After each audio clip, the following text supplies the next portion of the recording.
Senator, you wrote a letter Friday to the Senate Appropriations Committee asking for disaster relief dollars for desperately needed resources to rebuild Florida communities. After Hurricane Sandy hit northeastern states in 2012, you voted no on a $50 billion relief package. I know you supported a smaller version, but why should other senators vote for relief for your state when you didn't vote for a package to help theirs? Oh, I've always voted for hurricane and disaster relief. I've even voted for it without pay-fors. What I didn't vote for in Sandy is because they had included things like a roof for a museum in Washington, D.C., for fisheries in Alaska. It had been loaded up with a bunch of things that had nothing to do with disaster relief. And I wouldn't support disaster relief efforts. I would never put out there that we should go use a disaster relief package for Florida as a way to pay for all kinds of other things people want around the country. So I think that's the key in moments like this. And I mean, hey, we should not use our bills that we pass in order to get things done to make society better. We should have society suck more. The fuck are you talking about? Sandy, unfortunately, they loaded it up. They really did, with a bunch of things that had nothing to do with Sandy. But I voted for every disaster relief package, especially that's clean, and I'll continue to do so. When it comes to Florida, I'll do that again, and we'll make sure that that package is clean and doesn't have stuff for other people in there. I read the Congressional Research Service report last night. It sounds like that roof actually was damaged by the hurricane, and what happened in Alaska was the result of another disaster. But in any event... Exactly. So he's a lying sack of shit, as usual. My question is about the future. Are you telling me that if Hurricane Ian relief contains anything that smells like pork, you'll vote no? Sure. I'll fight against it having pork in it. That's the key. We shouldn't have that in there because it undermines the ability to come back and do this in the future. Here's what happens, and people need to understand it. We can got absolutely fucking destroyed. Wow. You look like a total hack and liar when you do you do your job for the first time in history. Senator, you wrote... Also, pork is good. Who doesn't like pork? But I'm afraid we have never had, and I don't believe we'll ever have a fair election again. I don't believe it. But I'm afraid we have never had, I don't believe. All right, chat. This is a story that I needed to cover. It's a piece of hogwash, which I find absolutely delicious. Trump goes on attack against Mitch. Let them fucking fight. Donald Trump is going on the all-out attack against Mitch McConnell, and he said he basically just did racist slurs against Mitch McConnell's wife. Literally. It is absolutely batshit how much of a racist piece of shit he is. Like, legitimately. I'm not saying she's good, but holy fucking hell, is Donald Trump a disgusting piece of shit racist. It's crazy. So let's take a look at that. And I have to be honest, kind of want them to fight. Well, you know, Rev, when you're having the Wall Street Journal and the New York Times write the same day on a growing threat of violence in the political system fueled by Donald Trump, you know there's something serious going on. No, this is very serious. And let me use this example, because you and I have had these conversations candidly, privately, but I want to use it publicly. I remember back in the 80s, we would use language that would, in many ways, could be interpreted by fanatics whichever way they wanted. And it was Mrs. Coretta Scott King, Dr. King's widow, that said to me, Al, if you're going to be part of the nonviolent movement, you've got to stop saying things that could even be misinterpreted. And she was right. I mean, she reprimanded me. I used to use slang words, the N-word, calling whites names or whatever. She said, you can't do that. This is 25 years ago. And when a few years later, when a guy stabbed me, I forgave him in the spirit of Dr. King and said that publicly. As late as George Floyd, we had to unequivocally say, yes, we want justice. Yes, we think the police are guilty, but we do not condone and, in fact, denounce the violence. You can't walk on both sides of the street at the same time. And Donald Trump knows, if he didn't know before, and I know he did, but if he didn't after January 6th, to even go to the edge is either intentional or insensitive. And to use racist language against Mitch McConnell's wife, he knows what he's doing. At some point in your life, you have to make a choice on who you are and what you stand for. I made my choice. I wish the members of the Senate, like Scott and others, would make their choice. You can't stand in the middle of the street without getting hit by traffic on. So in case you're wondering to know, basically Donald Trump put slurs and insulted racially Mitch McConnell's wife, and then Rick Scott, who's the senator from Florida for the Republican Party, basically refused to even denounce the racial slurs. Pretty crazy. Both sides, i.e. Wall Street Journal and New York Times editorial page. Yeah, I mean, you did make your choice after talking to Coretta Scott King. And it's moving hearing you and others talk about that choice. And I see every time after George Floyd, after other tragedies that happen, the first thing you say is we cannot have violence. We cannot have violence. We can protest, but there's no room for violence. Christina Greer, it's interesting. Hey, let me see if I can show you this. Hold on one second, chat. Donald Trump goes after the... I'm trying to figure out a way to show it to you. Senator, I know you're understandably very focused on what is happening in your state of Florida, but I have to ask you about what appears to be a threat by former President Trump against your colleague, Senate Republican leader Mitch McConnell. Trump said, quote, he has a death wish for supporting Democratic-sponsored bills.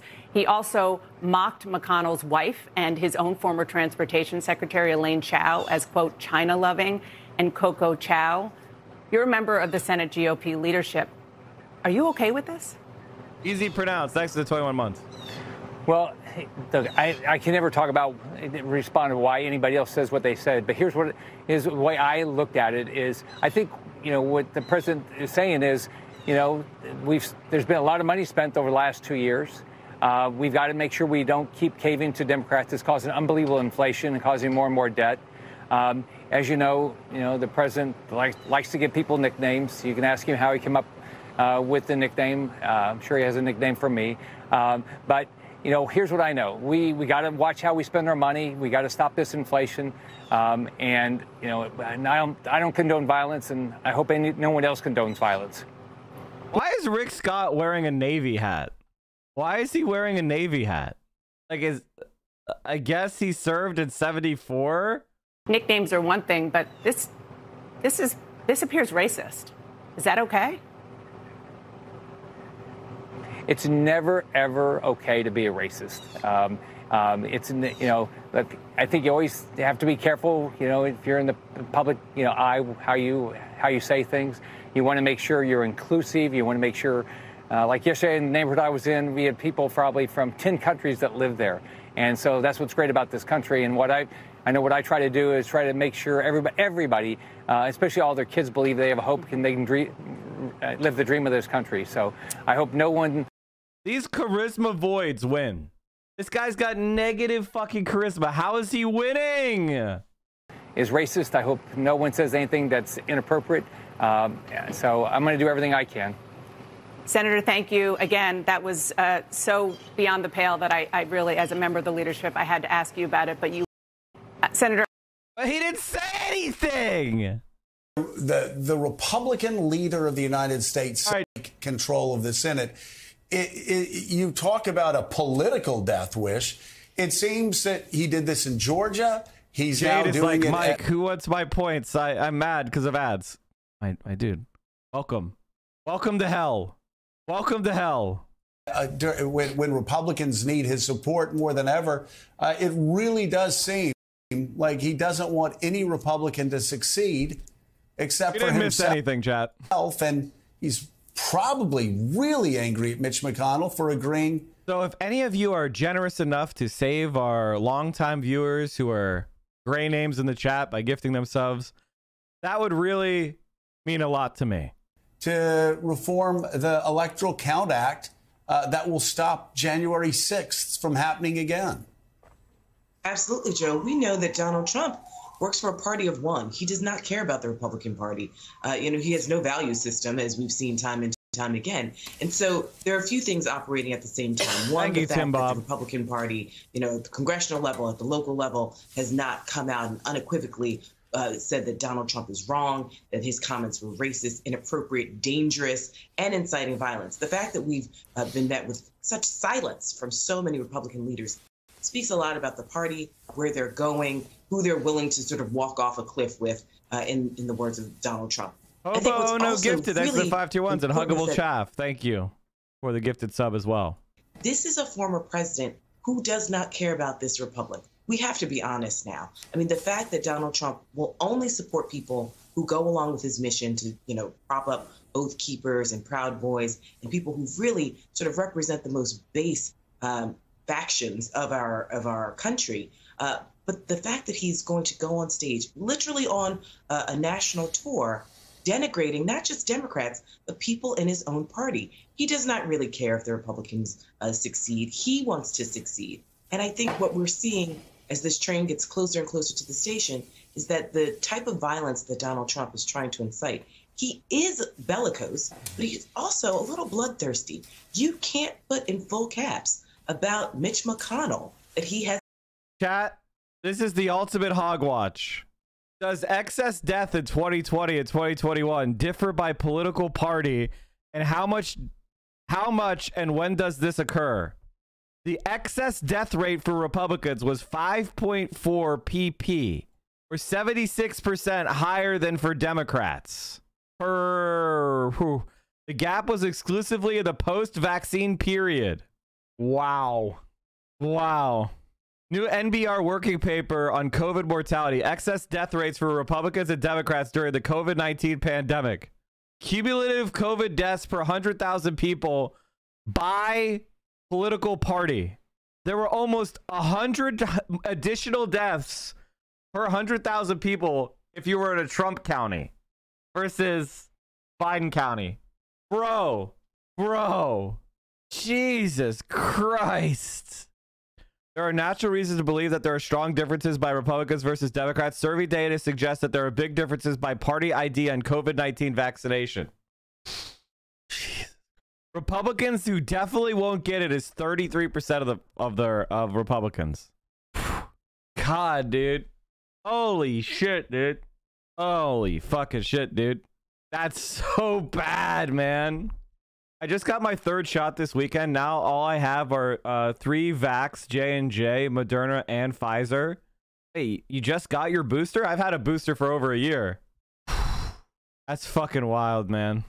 And now 16 of Florida's Republican members of the House voted against federal disaster relief for Florida.